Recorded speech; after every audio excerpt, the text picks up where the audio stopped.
Vamos mergulhar juntos numa reflexão sobre o Natal. Uma reflexão que tenta ir além de toda a correria, de todo o barulho comercial, para buscar um significado um pouco mais profundo. É uma jornada para dentro, guiada por um texto que nos convida a olhar para um lugar diferente.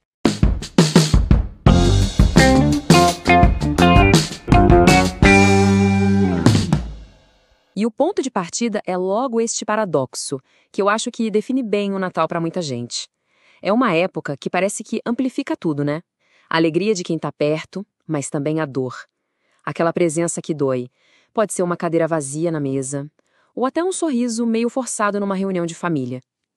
E ao mesmo tempo, a ausência de alguém que a gente ama pode se transformar numa lembrança que conforta, quase como um abraço. É nesse campo de emoções tão misturadas que a nossa jornada começa.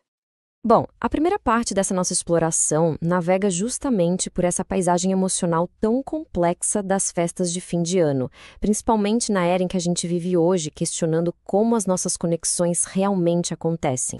O interessante aqui é esse contraste que é colocado na mesa. De um lado a gente tem o calor, a energia que só o toque físico, um abraço de verdade, pode dar. E do outro, a realidade de muitas das nossas interações. Rostos em telas, que o texto descreve como frios, imóveis. Por mais que a intenção seja boa, eles simplesmente não conseguem carregar a profundidade de uma conexão real, né? Essa imagem é de uma força impressionante. Ela descreve a nossa condição como algo totalmente vulnerável, sabe? Especialmente nessa época do ano. É como se fôssemos uma casa sem portas e sem janelas, e os ventos das perdas, das chegadas, das saudades e das expectativas, tudo isso simplesmente nos atravessa. Não dá para se fechar. A gente só pode sentir tudo passando por nós. Agora, a jornada muda um pouco o foco. A gente sai do sentimento interno e vai para o barulho ensurdecedor do mundo lá fora. Com tanta voz, tanta distração, como é que se encontra alguma clareza, algum sentido de verdade? O texto descreve as vozes do mundo exterior de um jeito muito direto, sem rodeios. Elas não sussurram, não. Elas gritam pela nossa atenção. Elas seduzem com promessas de felicidade que vêm das coisas, de prazeres rápidos. E, muitas vezes, elas mentem, nos afastando daquilo que realmente importa. E aí, claro, vem a pergunta central. Se estamos cercados por esse caos de informações, de estímulos, para onde a gente olha? O que pode servir de guia no meio de toda essa confusão para nos levar a um lugar de mais paz, de mais verdade? E a resposta, olha que bonito, não está em outra voz barulhenta. Está em algo muito mais sutil. O texto nos dá essa metáfora de um fio de ouro quieto. Não é algo que grita, mas algo que brilha em silêncio. É precioso, é forte e está ali, esperando para ser encontrado e seguido. Então, que fio de ouro é esse, afinal?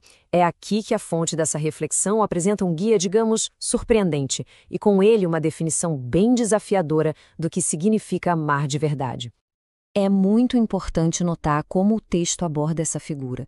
Não se trata de uma doutrina religiosa, de um dogma fechado. Pelo contrário, Cristo aqui é apresentado como um símbolo, uma luz que se acende bem na escuridão, uma espécie de guia interno que todos podem acessar. E esse guia nos pede um tipo de amor muito específico. Não é aquele amor confortável, sabe? De gostar só de quem pensa e age como a gente. É um amor muito mais profundo e desafiador. Aquele que consegue olhar para o outro, para o diferente, e reconhecê-lo não como um problema para ser resolvido, mas como um mistério a ser respeitado, um enigma. A partir daqui, a gente chega na ideia que talvez seja a mais transformadora de todo o texto. A de que a verdadeira natividade, o verdadeiro nascimento, não é um evento histórico lá fora, mas uma experiência que acontece aqui dentro, de um jeito muito pessoal. Então, o ponto crucial é este. A história do Natal é toda reinterpretada como uma grande metáfora para um despertar interior. O divino não é algo para ser procurado lá fora, em algum lugar distante. É algo a ser descoberto nascendo dentro de cada um de nós. O texto descreve isso quase como um processo. Primeiro, uma parte nossa que é associada à infância, talvez à inocência, à dependência, adormece. E no lugar dela, algo novo e divino desperta. E é esse despertar que nos chama de volta para um estado de integridade, um lugar onde, como diz a fonte, heróis inventavam mundos. E assim, essa nossa jornada nos leva ao seu destino final. Um convite para a gente parar de procurar respostas do lado de fora e fazer a viagem mais profunda que existe, o mergulho para dentro de si. O destino dessa viagem é o nosso próprio inconsciente, descrito aqui como um mar imenso e parado, imóvel. É um lugar de quietude total, bem abaixo da superfície agitada dos nossos pensamentos e emoções do dia a dia. E o convite está feito. Uma única palavra. Um comando simples, mas de uma profundidade enorme. É um ato de coragem, sabe? De largar a superfície barulhenta e confiar no que existe lá no fundo. E uma vez nesse mergulho, o trabalho não é mais falar, e sim ouvir. Escutar o que nasce do silêncio.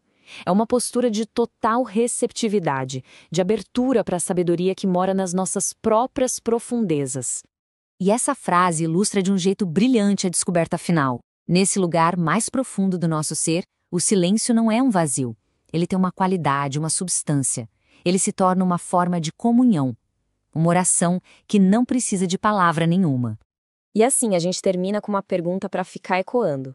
Num mundo que ensina a gente a gritar para ser ouvido, a rezar com palavras e pedidos, e se a conexão mais verdadeira a ser encontrada neste Natal vier não no barulho, mas do silêncio profundo que existe dentro da gente?